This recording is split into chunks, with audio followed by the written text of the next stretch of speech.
Hello बच्चों, चलिए अपने प्रश्न को पढ़ते हैं। इसमें लिखा है, संलग्न चित्र 2.75 में गोलीय चालक की धारिता का मान लिखिए। तो बच्चों ये चित्र 2.75 है। यहाँ पर एक गोलीय चालक आर त्रिज्या का दिया गया है बच्चों।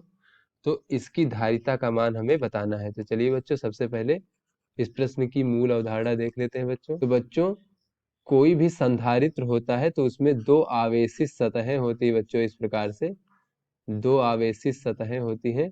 तो उन दोनों सतहों के बीच में बच्चों अगर विभवांतर v है और आवेश का मान बच्चों q है, तो जो हमारा इस संधारित्र की धारिता होती है उसे हम c से प्रदर्शित करते हैं बच्चों। ये धारिता बराबर होता है आवेश भागे विभवांतर। तो चलिए बच्चों अपने प्रश्न को हल करते हैं। तो बच्चों यहाँ पर केवल हमें एक गोलीय चालक इस प्रकार से दिया गया है। तो बच्चों इसका दूसरा सतह यहाँ पर नहीं, तो ये मान लेते हैं कि दूसरा सतह हमारा अनंत पर है बच्चों।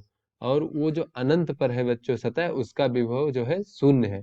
और बच्चों इस अगर हम गोलीय चालक के विभव का मान देखें बच्चों, तो चूंकि ये दिखाया गया है चित्र में, ये पृथ्वी से जुड़ा हुआ है, एक चालक पदार्थ के द्वारा इस प्रकार से पृथ्वी से जुड़ा हुआ है। तो बच्चों चूंकि पृथ्वी का विभव जो है बच्चों, पृथ्वी का विभव वो शून्य माना जाता है बच्चों। तो इसलिए इस गोलीय चालक की का विभव भी शून्य होगा। इस गोलीय चालक का विभव भी शून्य होगा, क्योंकि बच्चों ये पृथ्वी से यहाँ पर जुड़ा हुआ है। तो ऐसे में बच्चों जो ये दूसरा हमारा सतह था जो अनंत पर था, उसका भी विभव शून्य है। और इस गोलीय चालक का विभव भी शून्य है। तो जो हमारा विभवांतर हो जाएगा v का मान बच्चों दोनों सतहों के बीच में, वो हो जाएगा शून्य।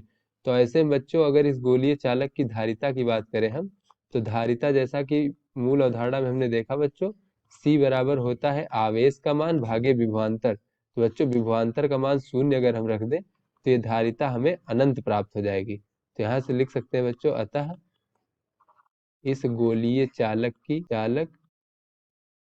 धारिता अनंत होगी। तो आशा करते हैं बच्चों ये आपको समझ में आ गया होगा। धन्यवाद।